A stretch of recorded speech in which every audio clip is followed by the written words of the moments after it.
I got a lot of plugs. I got a lot of plugs. My bad. But look, in this video, tell me why John Wick, wannabe John Wick, got caught up. So yeah, there was a contract killer, and yeah, he got caught. I don't know what world he lives in. Call was made to 911. Sheriff Officer Emergency. Hello. I just got off the phone with a family member that said that they just saw someone get shot at the apartments we live in. When officers arrived on scene, they found the body of 24-year-old Colby Vincent lying in the entrance to his home. The investigation into his murder began, and it didn't take long for the police to find someone who had motive for wanting Colby dead. Colby had just won a custody battle against his ex, Rachel Moore, for custody of their 4-year-old daughter. Rachel was quickly found and brought in for interrogation. We had our kid, and he decided that the drug life was for him, and I decided that's, it's dangerous for our daughter. So I moved back home, and then at 14 months old, when Presley was 14 months old, he moved out. And then for a while, he was getting her every Saturday for a couple hours, and that was fine. And then it was to where, I can't get her because my roommates are doing coke, or I can't get her because I got this going on. I was like, okay, well, if you're gonna be around that and on that, I don't feel comfortable letting her go with that. 14 days later, he turned around and said, all of a sudden I can get her 50-50. I'm definitely not comfortable with that. No. So I said, no, I'm not forced to give you custody of our kid yet. I'll see you in court. And then out of the blue, I get a call saying, hey, you need to be out of work on Friday and Monday. We have court on Monday. And I was like, oh, okay. It absolutely sucked. I went in, and since it got moved up a couple days, my side of the case and everything didn't get turned in time. So it really looked like I just said, no, I don't want you to see our kid anymore. Bye. And then turned around 10 months later and said no again. She really looked at me and told me that I was a spiteful mother that just didn't want her child around this. And I was crying. I was like, ma'am, that's not the case. It's just the fact that his drug lifestyle is dangerous. And this is why I don't do that kind of stuff. We don't go in big crowds. Those kind of things make me nervous. Rachel appears very angry as she tells the detectives how she lost full custody of her daughter to her ex-boyfriend. Rachel has already given them a solid alibi, so now they have to figure out if she had someone else do her dirty work. Is there anybody that you can think of that I don't trust Rachel. would have, on your behalf, tried to help you out in this situation, since the courts Not that would have haven't the helped balls. No. So And yeah, I understand y'all can see my record, but that wasn't from me. And you could see that it was clear. You can see that my brother put me in this situation. Like, I'm not a violent person. Who could be a violent person? I don't keep violent people around me. I have high anxiety. And ever since I had my kid, that's my focus, is if you're violent, there's no way you're gonna be violent towards her. Well, you know how you mentioned that you saw the judge's point of view, right? Yeah. Okay, so I want to put you in my shoes for just a second. And the very day that he gets to meet up and take his daughter, who he hasn't seen in Almost a year. Yeah. He turns up deceased. Right. You can Okay. see why I'm panicking. Okay. I know So how then- this looks for me, y'all. I know. Okay, but I want to point them out, so I want you to understand this. Okay. But you can see how all these scenarios are going to work out in your favor on the same day that he winds up dead. You can understand how conveniently that ends up working in your favor, right? Okay. But Well, how can I make it not? Because you know where I was, you know who I was with, you know what I was doing, you know who I contacted. What else can I do other than flat out tell you? Well, who else could have done this? I do not know. This is why I did not want my child there. Because I don't know the situations that come with this lifestyle. No, but who I don't Who know. would have felt so strongly for your emotions and for your protection and for her protection I don't that know. they may have taken things that they could have taken things into their own hands on your behalf? Buddy, I don't know. The detectives tell Rachel they have a warrant to search her phone, so she hands it over to them. A few minutes later, Rachel realizes the police will likely recover the messages she deleted, so she tells them about her father, Jason Curtis. While she talks with the detectives, her mother is sitting quietly off camera.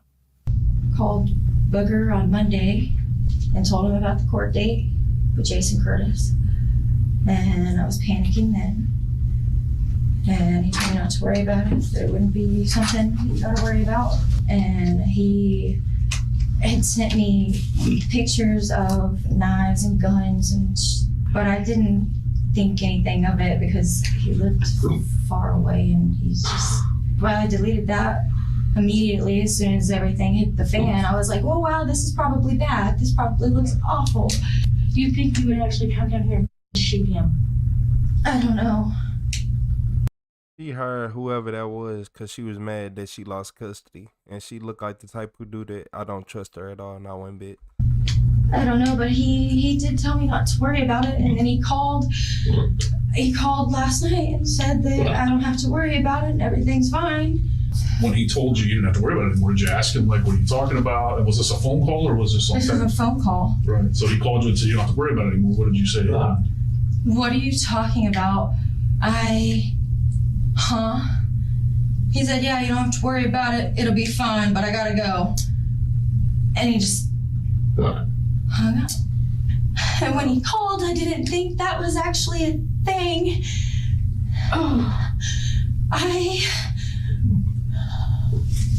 Now listen, I want to make sure you understand, when we do a forensic download of your phone, anything that's been deleted. I didn't think he would. I told him I would pay for his gas. I think this looks awful for me. Did you actually? No, I didn't. When I tell you, I didn't know. Caught now. I didn't know. When I got the call, I didn't know. This looks so bad for me, y'all. Like I was telling you. Did you give him the address? No. Like I was showing your mom. I promise I didn't give him. I didn't give him anything. Do you talk to anybody who talked to him? I don't know who he talks to. We don't talk on a regular basis. This just happened. How did he come to know where you live? I don't know. What I'm telling you, I just told him this is what happened. Okay. And you're saying that when you said I'll pay for your gas, that was just in That jest? That was just in jest. I was just, you can read it in text message, you'll get them. I was like, LOL, at don't this read point, it. I'll pay for your gas if it means I stop having to change my sheets. That's what it was. I did not. You the worst lie ever. This looks so. You did not ask him to come to kill him. Not like that. I didn't. I'm sorry. I'm not trying to What you mean, not like that? upset you. I'm trying to remain calm. It's not working. Why wouldn't he? Okay, this sounds shitty, especially coming probably to a cop. Why wouldn't he wait until my kid was gone? Why?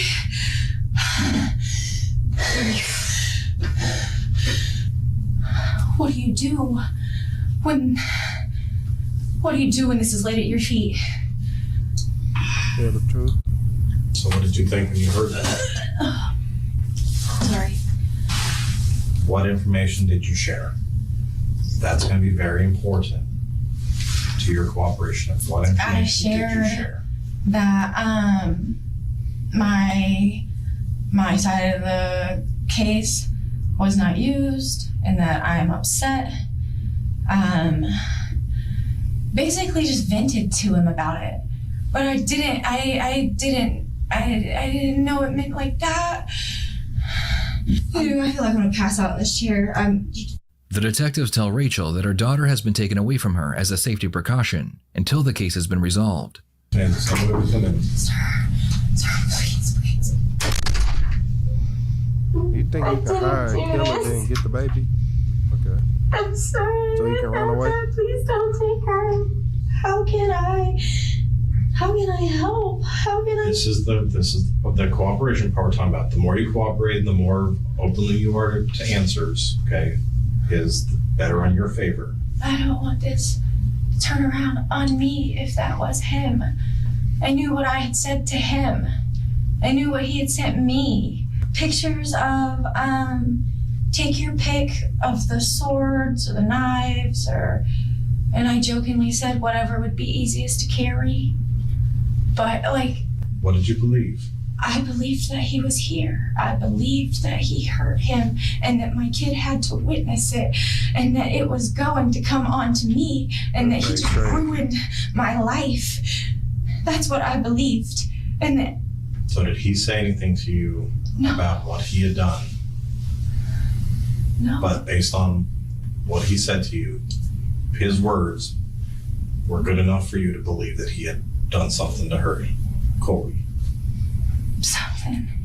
Something was off. But what was going through your head that why you decided not to give that information? I purposely didn't give you that information because I was scared that it would look like I set this up and you would immediately take my daughter, and I did not do this. And I don't know how else to go about doing any of this. I've never been more scared in my life, sitting right here with all of my cards laid on the table. It says, well, maybe I need to go hunting. I said, well, I have an address. It's not even much of a hunting party. That's in text messages. That's gonna look very bad. Rachel's confession was enough for the detectives to charge her with accessory to first-degree murder, and she would be handcuffed and sent to the county jail. Please. The search for her father, Jason Curtis, would begin. Meanwhile, detectives would interview several of Rachel's family members, starting with her boyfriend. So if you know anything about this, right, we need to know that today. No, I do not. Okay, you don't know anything about it. I don't know anything. You don't know anybody that would have possibly done this on Rachel's behalf. I do not. Okay. Did Rachel ever tell you that she was going to have someone kill him? No. Okay. Do you think Rachel's capable of having someone kill him? Honestly, I don't. Why do you say that? This is gonna sound bad. Her dad was a piece of shit, and he raised him by the Bible, but the wrong way by the Bible. Right. And murderers go to hell. Right. Tell me what you know. All right. We dropped her off at 6:30, and we got a text from her mom saying answer the door. And then that's when you and that other fella came, right? And y'all came and talked to us. And that's the first time that we heard about what happened. And I said, Why are they saying something different now? what are they saying? That you know what happened. I don't know what happened. That's your wife in there, her fiance. Right. Y'all been together for a while. Right. And she's telling us what's going on. All right. Her mom's telling us what's going on. Okay, and I'm telling you, I don't know what's going on. You realize we got all three of y'all's phones, I realize that. and we're going to see everything that y'all deleted, y'all talked about, who you've talked to, I realize that. everything. I realize that. I do know that there's might have been some text message exchanged between him. Do not know what the context of them text messages was, because I do not go through her phone. Here it is. All I know is that she was ranting to him. What was she About ranting what was about? going What was she saying? That's what I'm trying to get the About how background here. the court systems has this, you know? Okay. So what did she ask Booger to do? I don't think she asked Booger to do anything. She never offered to pay him gas to come down here and do something? Not that I know of. How's it going, man? Detective Marino. I know that. It's crazy. You really thought this woman was finna not crack in a room? Okay.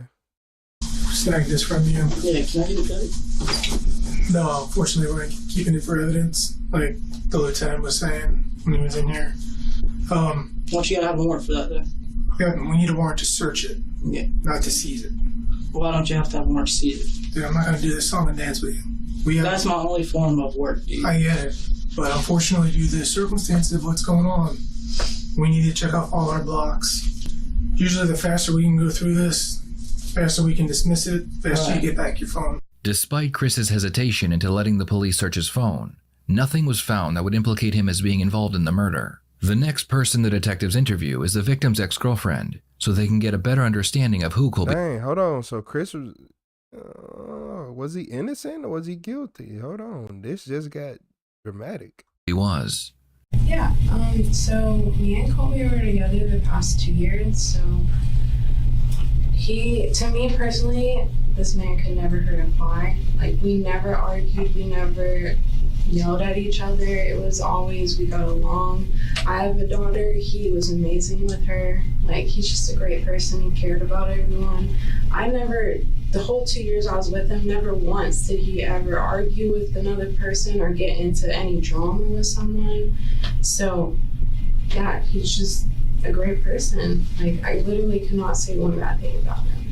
The true Colby is what is very important. Right, So exactly. anything outside of work that is concerning any criminal activity, anything with side deals with marijuana or anything, any of that is important. Even when we started dating, like, I had a daughter and stuff, and I would never put her around that. He absolutely not, and I promise that. He really liked his job. He sold weed legally, you know. He was a manager. That was his passion. So outside of work, I would say, like, really, we just stayed at home. We're homebodies. We're with our kids, with my kid. Sometimes we go out to eat and stuff, but mostly we just chilled at home. Natalie's version of Colby is much different than what Rachel said about him. In Rachel's version, he was a drug-addicted father who would continuously put his daughter in dangerous situations. The last person they plan on interviewing is Jason's girlfriend, who they believed knowingly drove him to commit the murder. I've never been in trouble a day in my life. Take the coat off So did he work at a dispensary? for me. Well, I'm here. I don't know half of what's going on. They're saying my boyfriend killed somebody. There's just no way. Yeah. The officers stopped me and they asked me about guns and Jason. So, and then he said murder, so I'm assuming they think he shot someone. That's not possible. Yeah. What's your side of that story? We went straight down to the beach. I haven't been back since I left my ex, Tom Fawcett, because I'm afraid of him. Yeah. But I miss the beach so much and I talk about it all the time. And so it was like spur of the moment, you know, well, let's just, you know, we've just got the day, let's just drive down there. Yeah. But he said he wanted to show me where he used to live. Just that's basically what we did. Just drove around looking at different places and he would point out things. And it was so late when we got back home. It was like 3 or 4 o'clock in the morning. And he was with me. I mean, other than going to the bathroom or something, you know, we didn't go to anybody's house. There were no altercations walking around anywhere. I mean, he was in a good mood. So Monday you said you went to work. Yeah. So as far as you know, he didn't go back down to Florida or back anywhere down there? No, and especially not in my car. According to her story, her and Jason spent the day together in Florida, then returned home early Monday morning. The murder took place at 9:40 p.m. Sunday night, so either Jason's girlfriend knew about it, or Jason was able to get away from her long enough to kill Colby. I thought that we were just going to the beach. That's all we did. We just went to the beach. It was a place he used to live. He showed me the house he used to live in, the graveyard where his ex is buried. There was no fight with anybody. And the only time we were apart was like when he went to the bathroom. Okay. And y'all stopped at the Tom Tom to go to the bathroom. How long was he gone for? Maybe 5 minutes. What time was this, do you think, if you were just going? Oh God, I couldn't guess. Was Maybe 8 o'clock. So was it dark out? Yeah, it was a little dark. Not terribly dark yet. How long did y'all spend, like, over by the liquor store, or at the liquor store? 20 minutes, maybe. Okay. Did he direct you to that liquor store specifically? Yeah, I think so.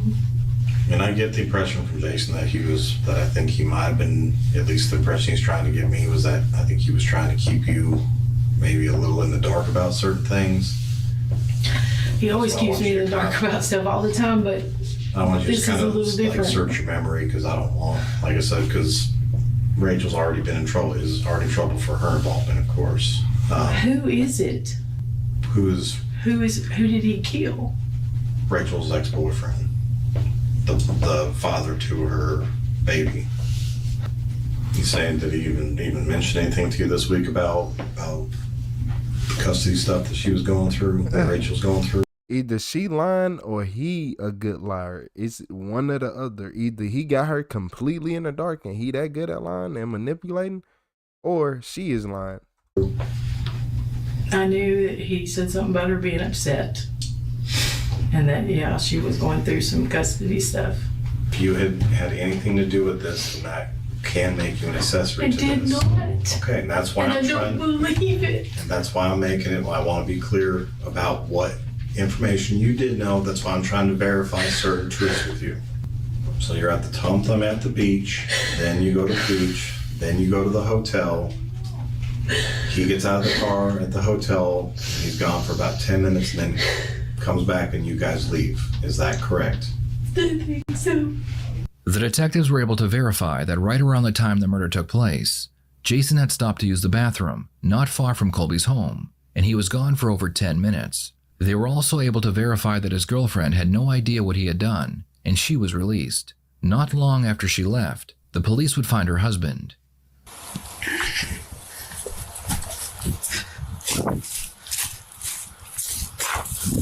Inside Jason's vehicle, the police would find the murder weapon, along with a handwritten note detailing the victim's identity and his address.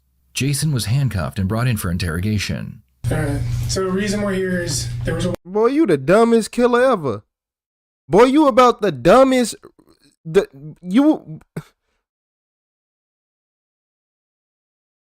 Jason, I told y'all these people with them common names, watch out for them. Because Jason, you are the stupidest killer I ever seen. Facts. Putting money on it. Money on put it. out for arrest. Alright, for the murder of Colby Colby Vincent. Vincent. I'm sorry? Do you have a stepdaughter named Rachel? Yes. Okay. What was Rachel's ex-boyfriend? Okay, I didn't know his name. I've never met him. I don't really want to answer any questions till I know what's going on. I mean, I know Rachel was having trouble with something about custody, but I ain't had nothing to do with that family in 10, 15 years. What do you know about the custody stuff? All I know is that Rachel and them didn't want him to have the baby, and I don't know what happened. I'm just gonna put it out there. You're lying. I can tell. I was home that morning. Because we already talked to your wife. Yeah. Jason, do you think it's a weird coincidence that we're up here talking to you? I mean, I don't want you to Not really, not after everything that was going on. You don't think it's a surprise that we're up here talking to you? Not for something like that, I wouldn't. Well, I just want to let you know that Rachel went to jail yesterday for accessory to first-degree murder. We've already talked to Rachel. Based on what Rachel's information she told us, every bit of evidence we already have, surveillance information, all videos, everything that we have already. I'm giving you the opportunity to save Rachel at this moment. Rachel is in jail. Do you understand that? Yes, I do. We've already arrested her for accessory to first-degree murder. I'm giving you the opportunity to save Rachel right here. The detectives know that Jason killed for his daughter, so they are hoping he will want to save her from life in prison. So I'm not going to cop something I didn't do. So tell me the truth. I'm not going to go to jail the rest of my life for something I did not do. But you're going to let Rachel do it. If That's she's how much you love guilty, her. there's nothing I can do about it. So it's an accident that we're sitting in front of you. No, it's not. Okay, so tell me why it's not an accident that you're in that chair right there in handcuffs. Because you believe I shot somebody? Well, since I didn't, you can't prove it. So You're a tough enough guy to drive down and murder. With the murder weapon in your car and the note, they can't prove it. Yeah, Jason. You got as many brain cells as her on your head. I ain't gonna lie. Somebody for your stepdaughter, but you're not man enough to say you did it to protect her. But you're going to let her ride for this crime and lose her child. And I'm telling you, I love her to death. I don't want her going to jail for the rest of her life. But So I you're- did not shoot the man. I know Rachel did not shoot that man, so, and I didn't, so what am I supposed to say? The detective leaves the room and another officer comes in. He is going to try a different strategy. Jason, I want you to know there are a few things that transpired today that I don't think you're quite aware of. This morning, when your wife left for work, she was intercepted by deputies and detained. Her car was impounded. We have a search warrant for the Beetle that you guys drove down there. And just in case you are unsure if I'm lying to you or not, that's a copy from Miranda's statement. The detective shows Jason a copy of his wife's statement, and it shows that she admitted to driving him to the area where his victim lived, right before the murder took place. How far do you want to keep taking this? How many people do you want to see in jail tonight? My wife has. You don't think it's a crime to drive someone across state lines to commit a murder? You don't think that makes her an accessory after the fact? If she did that, yes, it would. Okay. Well, how many people's lives do you want to take with you? You know how to dodge the I didn't do it, and I know my wife didn't have nothing to do with it. Well, she's gonna get charged with accessory after the fact, which is to a capital murder. The charge her. She ain't gonna get. There's no way, because we did not do it. And how's her employer going to react now that she's going to spend the next probably 30 days getting extradited to Florida and having to run through their system? Well, you're putting an innocent person in jail. That's not what the evidence says. Again, you can't drive someone to commit a murder and then bring them home. That's bullshit. You're not going to sit here and make me fabricate something that didn't happen. I know it looks bad. That's why I said I wasn't really surprised that y'all were coming to see me. But I figured y'all would call and I'd turn myself in. I knew there's going to be some kind of trouble over something. I think you think this is that we're. Does it look like I think you're. I don't think you're grasping this at all. I don't think you really. I think you are grasping this. But I don't think you're grasping your stepdaughter, and I don't think you're grasping your wife in the same outfit with the same cuffs on. I do not think you're grasping that. I didn't do it. I think you went out of your way to help Rachel to get her baby back because you knew it was bothering her, and you was going to take care of it for her. I think you think that I'm making all this crap up to get you to admit to something. I don't need you to admit it. I'm asking you to save her life because I can't save her life. I did not do it. Unfortunately, no one was able to call you yesterday because we took everybody's cell phones away from them. I don't mean to be stern with you, but you're kind of being an asshole. Because I think you think I'm playing you. I think you think I'm making all this up. Well, I'm sorry you think that. I don't know what else you want me to show you. You don't have to show me nothing. I don't know how many people you want to drag down with you. I'm dragging them down. So you're just a tough guy over the phone? You're gonna let Rachel believe you're the tough guy going to take care of her? But now that you're in the real seat to face your real actions, you're going to cower down? I don't give a damn if you lay down on the floor and sprawl like a baby. I'm not going to make up something I did not do. Jason's interrogation would end here, and he would be sent back to county jail. In the end, prosecution was able to show that Rachel was the mastermind behind the murder. Both Rachel and her father would be convicted of first-degree murder and sentenced to the rest of their lives in prison. What are your thoughts on this case? Please share them. Because some people just don't use their brain. First off, people don't use their brain. So you and him, you kill your baby father because you want custody of the baby, right? You want custody of the baby, so you kill the baby father, right? And you don't think the police finna search you and everything you do? And then people are so stupid that they think they could put everything in their phone. Like, every day, criminals are dumb. I'm finna test you this, I'm finna test you that. I'm gonna just delete it. How the fuck,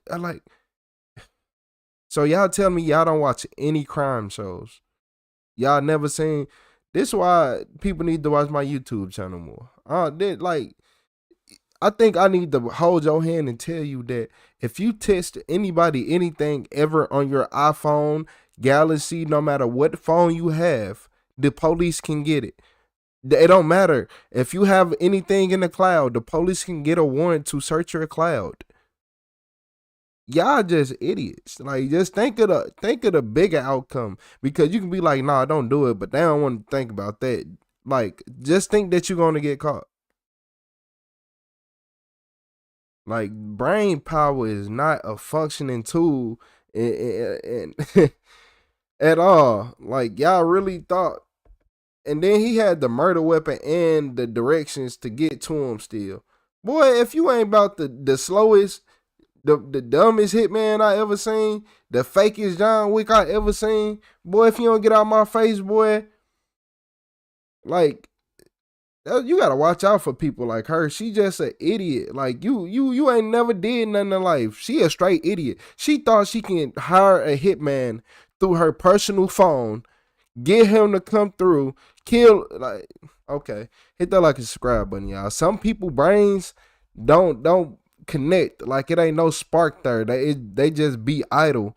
Like, I don't know how it work, but they straight idle. Yeah, for real.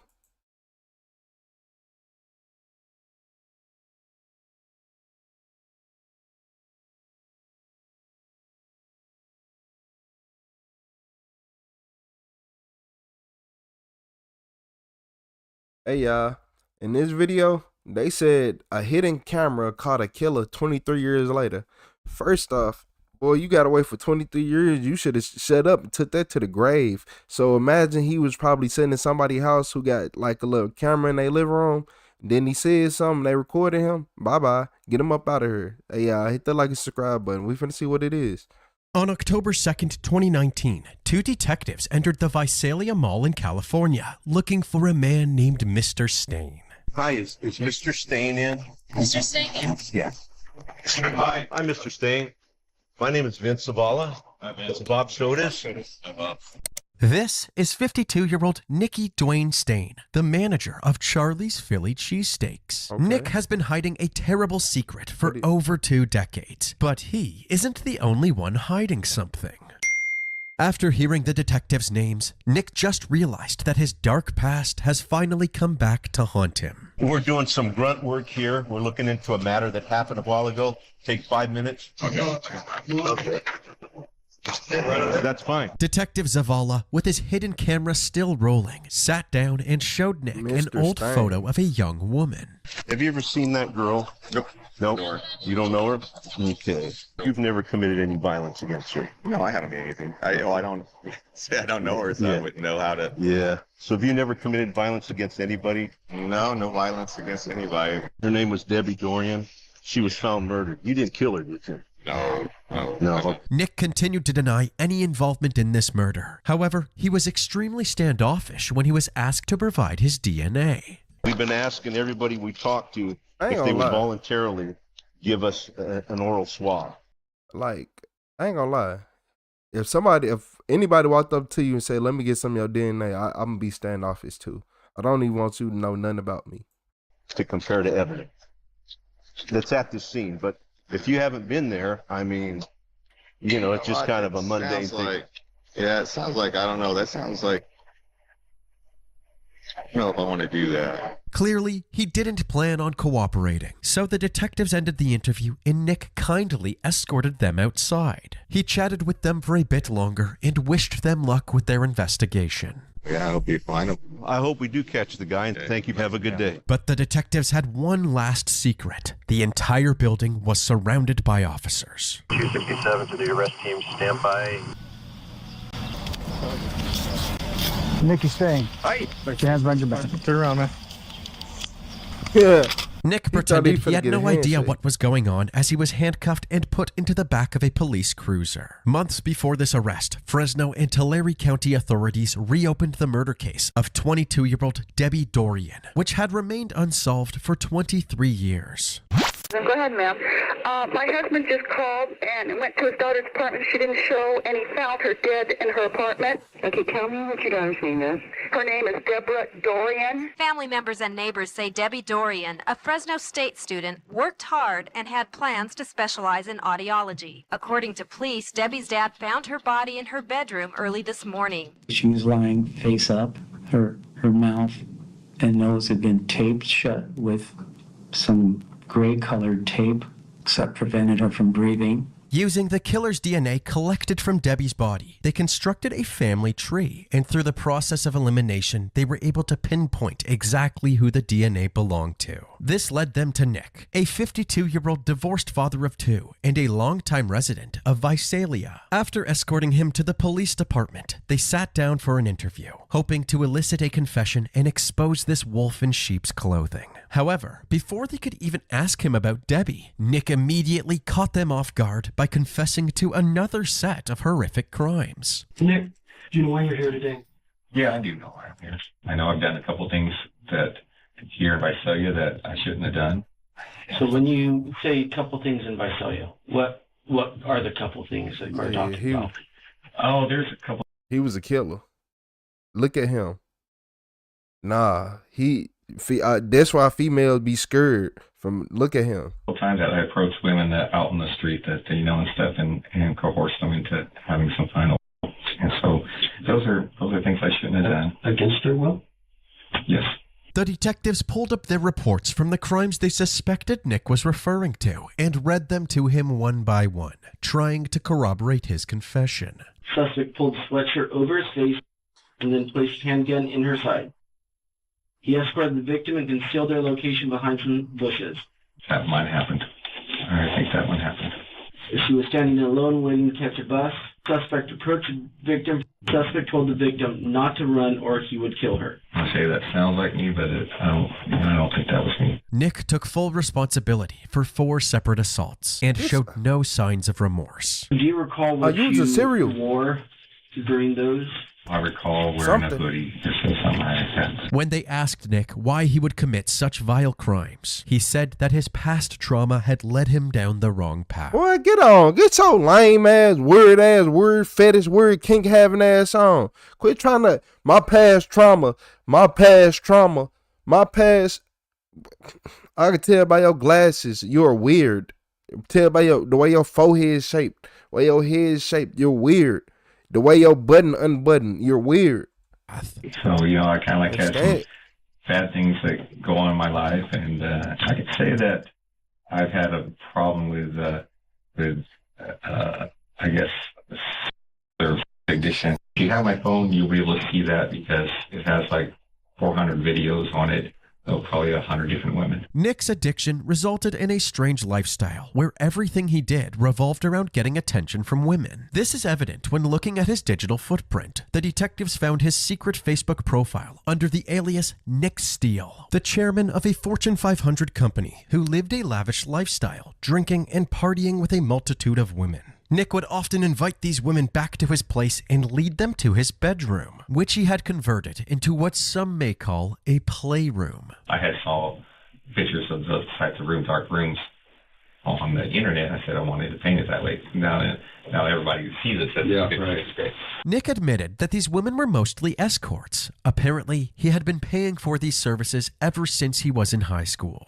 But high school, so many encounters with women. I'm talking about. You ain't even give yourself paid for encounter. He didn't even give himself a chance. High school? Or this or that, or like start chatting with them, and then all the next thing we know, we're doing something. Light stripping. I don't really think that hiring an escort or having a sugar babe or anything like that. I personally don't think that that's a wrong thing. I'm a single guy for the last 2 years, and it seems like really the only women that pay me any attention are the younger ones. After telling the detectives all about his promiscuous lifestyle, he finally addressed the main reason he was there. The detectives there today before you guys arrested me, you brought up an interesting case. One that, it does shock me. Although Nick initially claimed he had no clue who Debbie was. Have you ever seen that girl? Nope. You don't know her? He must have had a change of heart after being thrown into the interrogation room, because Nick now claimed that he did, in fact, know Debbie quite intimately. I was with that girl, several times and stuff like that. You were? Yes, I was. So, to be honest with you, she was, I picked her up in Fresno there on the street there at one time. After I dropped her off, I thought that was going to be the last time I seen of her. Okay. And then she, found her way to my workplace, on other occasions and asked me if I, would want to again. This was the first time that the detectives had heard of Debbie having a secret double life as an escort. The question is, does the evidence align with this story? And if Nick didn't murder Debbie, then who did? Before Debbie was murdered back in 1996, she was trying to find someone to split her rent with and had a list of potential roommates that she had recently interviewed. One of the people on this list, named Alvin, called the police when he heard about Debbie's murder because he was one of the last people to see her. It turned out that he had already signed a lease and was going to move in. But the detectives became suspicious of Alvin when they looked into his background and discovered that he was a registered offender. They immediately brought him in for questioning. Damn. Detective Garcia's the interview with Alvin. What did you do when you went there? I locked the door, step out of here. What time was it that you got there? It was 6, 7. You told me something about the door knob. Do you remember what that was? On Wednesday night, I locked the door. Somebody answered, the blinds were open. The TV was on. Something what I could see on the wall. And when I knocked the door, nobody answered. I tried the door. But like 4 times, the door was unlocked. Alvin claimed that he didn't go inside her apartment, but the detectives found it strange that he would open the door at all. However, Alvin said that his friend Maurice was with him and could vouch for him, so they brought Maurice in for questioning as well. So you've never seen this girl, don't know what she looks like, never talked to her? No, not from all this started happening at first. You know, I never seen her, just heard her voice on the phone. And then recently, like when we were talking, I've seen a picture on the news.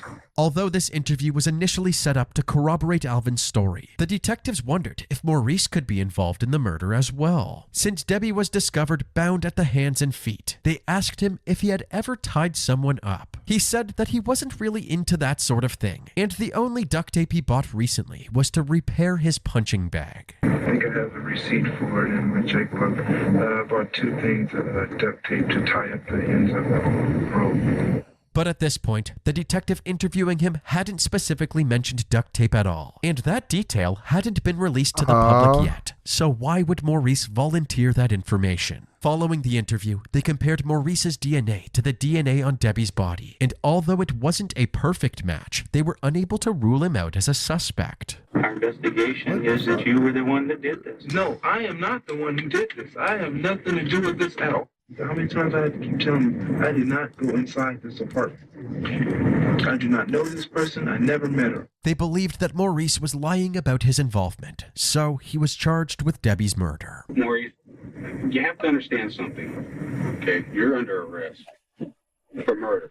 As legal proceedings got underway, it seemed that the police investigation into Debbie's killer was over. An arrest was made in the death of Deborah Dorian. I think it's great. I mean, hopefully it's the right person. However, this arrest didn't align with some of the most crucial evidence. One of Debbie's neighbors came forward and said that he saw her answer the door for a white male after Maurice and Alvin left her apartment. Oh, a white He man. walked up the stairs.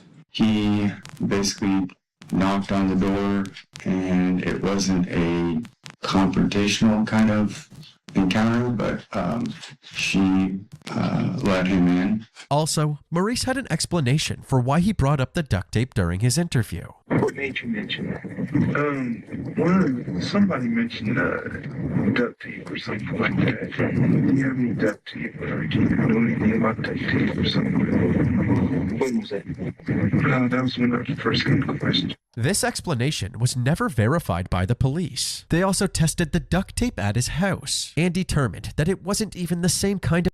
You want to know what I had about police and interrogations? Like, one thing I'm really starting to notice. So the police expect you to remember every single thing that you said while under they stress and under all they everything. Because, you know, look, because this is what police do. The police will go out into the lobby and say, he said this and that. And then be like, and then another one to correct them, be like, oh no, he didn't say this, he said that. Oh, my bad. So they get the benefit of doubt of correcting what they say, but a criminal don't.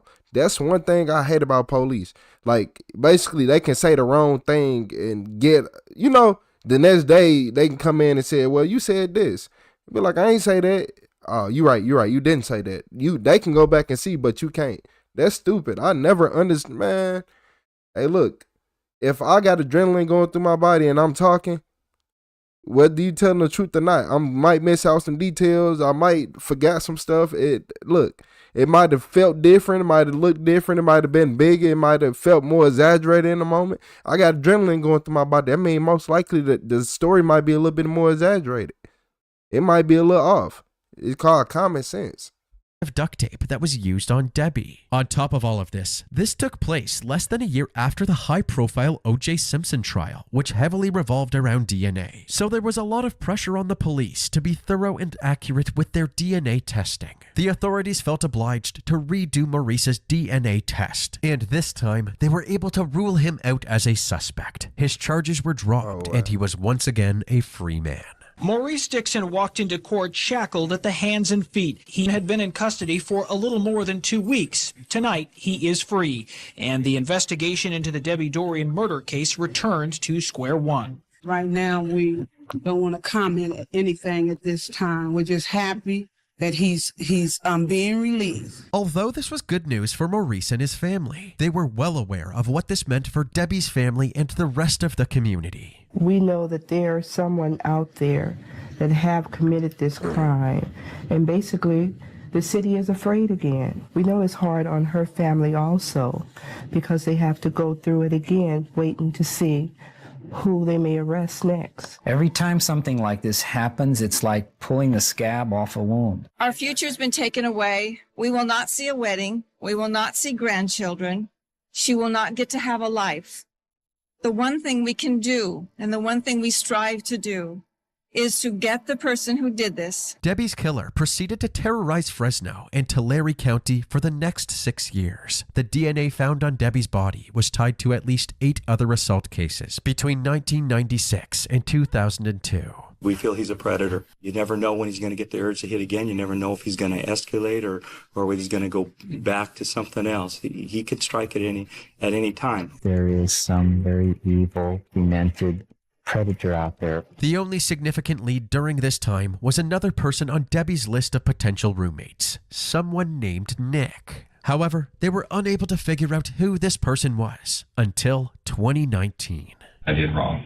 Okay? Oh, that was Nick, huh? And even the things that I did back, in here in Visalia, that those things were haunting me forever. But the thing in Fresno there, I didn't know that went down. I didn't know that happened. I didn't feel remorse for that or anything like that or anything because I didn't know that it happened. Nick refused to admit that he had any part in Debbie's murder and continued to claim that any intimate encounters with her were consensual. But as far as the detectives were concerned, Nick's claims of innocence held no weight. He was charged for the 4 assaults that he admitted to, as well as the first-degree murder of Debbie Dorian. They collected his fingerprints and DNA, and he was booked into the Tulare County Jail. Nikki Dwayne Stain is the primary suspect in the rape and murder of Debbie Dorian. Nikki Stain is every woman's nightmare. He appears to be a regular person, and he is a predator. I don't know if Debbie's family will ever have closure. My hope, our hope, is at the very least we have provided answers to the family, and the person responsible for these unimaginable crimes will finally feel the total weight of our Justice Department. Thank you. At Nick's arraignment hearing, he pled not guilty to all of his charges. So, the prosecutors began preparing for the preliminary hearing, where the judge would decide if Nick's case would go to a full-on trial. During this preparation phase, Nick remained behind bars and made several interesting phone calls to his friends and family. This call is from a correction facility and is subject to monitoring and recording. Can you hear me, Nick? Yeah, I can hear you. You know what? Those hurt people and things like that was in my past. I know I need to be punished for it. I just know that I'll be here the rest of my life. Nick left little room for interpretation as he confessed to his crimes, but his friend couldn't seem to grasp what he was saying. But you're innocent till you're proven guilty in my book. You know what you did, we don't. We're going to say that you're innocent until they prove otherwise, my opinion. That's the way America works. Hello? Hello, Mom. Are you innocent of any of those crimes? No, not really, Mom. I was kind of involved in all of them. I'm guilty. I'm guilty. You know, I did some bad things. I'm not trying to kind of hide them. You know, I mean, I'm ashamed of them, but you know, they're there now. So it's just like, you know, quit running from it. Just take it.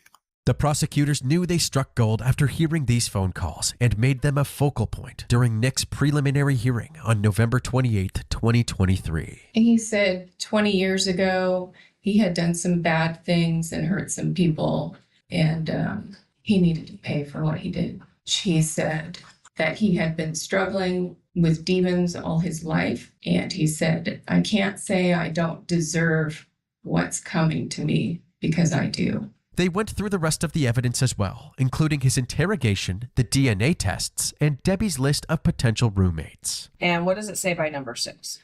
By number 6, it has the name Nick, and then scratched out, or Rick. They even tracked down the witness who saw Nick on Debbie's doorstep. Do you see that person in the courtroom today? Yes. And could you point at him and tell me what color he's wearing? Right now? Yes. Red. Debbie's father was then called to the stand to describe the moment he discovered his daughter's dead body. It was so shocking to me that I knew I had to maintain composure somewhat and not just fall apart. Perhaps the most powerful testimony for the state was from one of Nick's first assault victims. Although this victim's testimony wasn't recorded in order to protect her identity during the trial, Jane Doe number 1 has since revealed that her name is Beth, hoping to inspire other survivors to come forward and get the help they need. For decades, Central California has known her only as Jane Doe number 1, a victim. But she is a survivor, one of several women Nikki Stain assaulted after he killed Debbie Dorian in 1996. And I stayed quiet, I didn't know the words to express without crying. Court hearings were slow and forced her to relive her pain. She has found comfort in a therapy dog. Dogs are so calming. Even with a mountain of evidence against them, Nick's defense team claimed that he never explicitly confessed to Debbie's murder, even during the jailhouse phone calls, suggesting that this was just a repeat of what happened with Maurice Dixon. On the stand, Fresno County detectives wouldn't even admit that Maurice Dixon's arrest was a mistake. So that's a mistake. I'm not going to say it's a mistake now. You refuse to say that arresting the wrong man on faulty lab work is a mistake?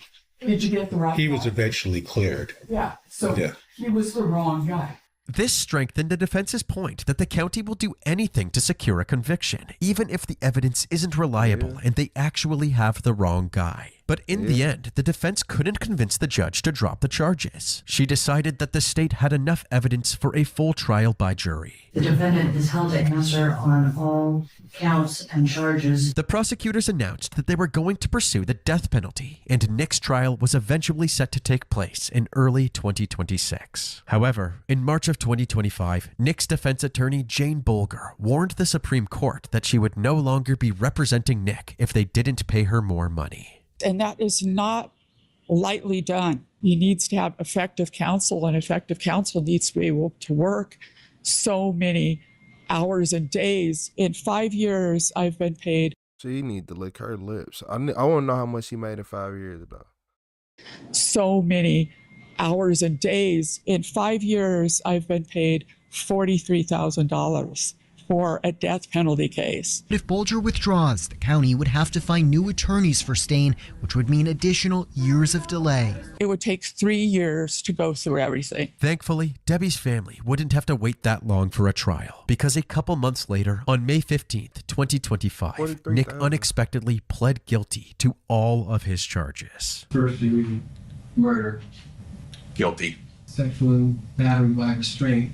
Guilty or no contest? Guilty, sir. He pled guilty not just to avoid the death penalty, but to be accountable, and also for the families not to have to go through a trial. Although Nick's defense tried to portray this as Nick taking accountability, behind the scenes, it was clear that this was not the case. When Nick's attorney initially proposed a plea deal, he only wanted to plead guilty to Debbie's murder, and wanted all of the assault charges to be dropped. But the prosecutors held their ground, and Nick ultimately agreed to plead guilty to all charges, as long as he was protected from the death penalty. Debbie's family knew that Nick's decision was purely for his own benefit, but were still grateful that Debbie's killer was finally being locked up. He admitted to what he did, and we don't have to prove it or argue it or debate it. It's done.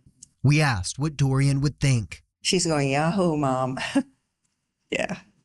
Nick's sentencing hearing took place on June 12th, 2025. Before the judge would announce his punishment, several people were given the opportunity to give an impact statement, including Jane Doe number 1, aka Beth. My life changed forever that day.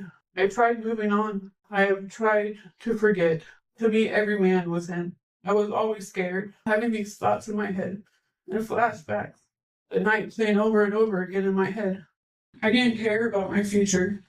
As far as I knew it, I didn't have one. Debbie's mom was next up to the podium, and she expressed the pain and grief that she was forced to endure. I have suffered days, months, and years of pain. 29 Christmases and almost 29 birthdays. The first thing you think of when you wake up is, Deb is dead.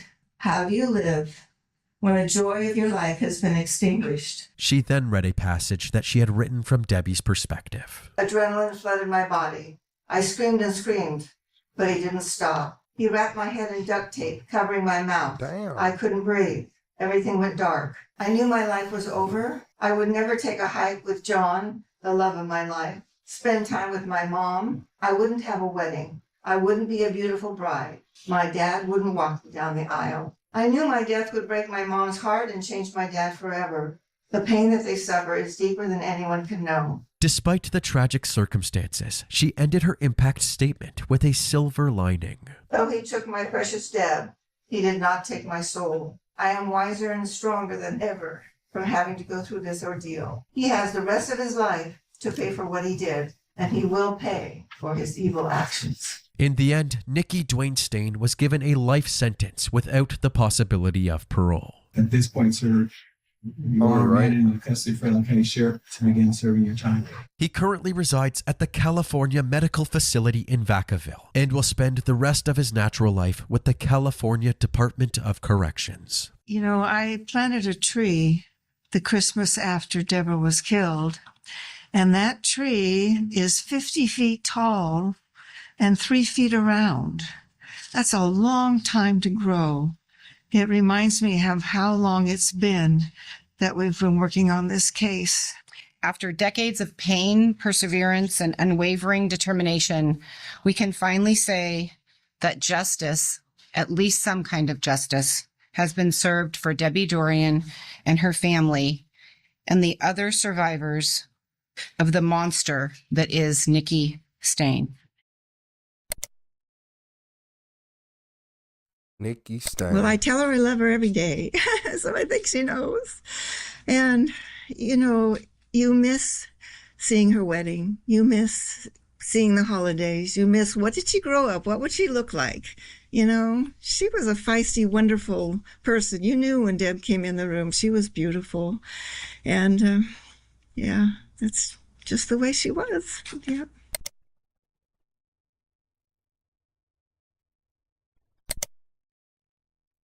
Hey, look, I'm not gonna lie to y'all. I'm not gonna lie to y'all. So this dude right here, Mr. Stain, whatever his name is a grade A creep. Like,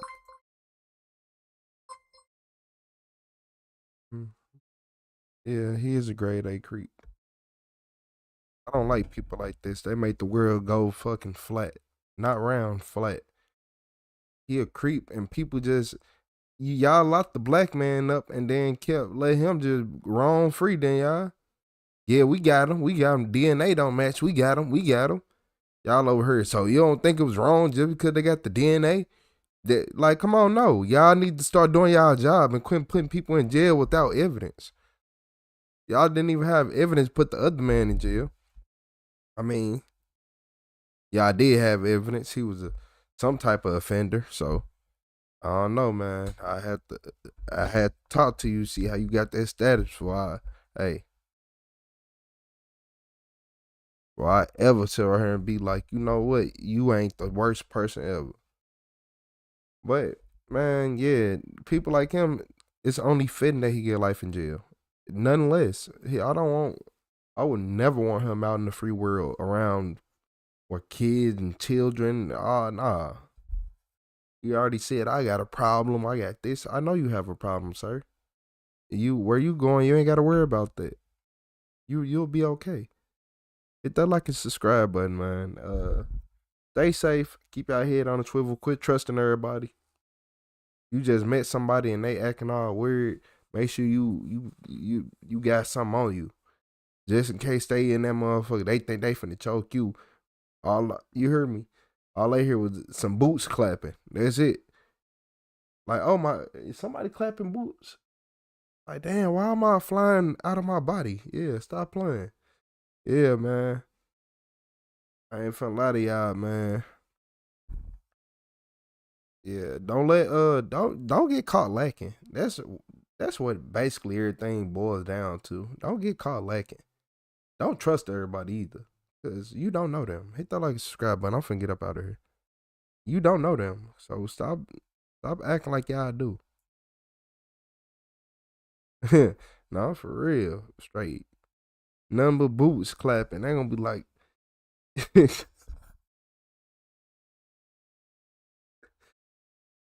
the fuck was that?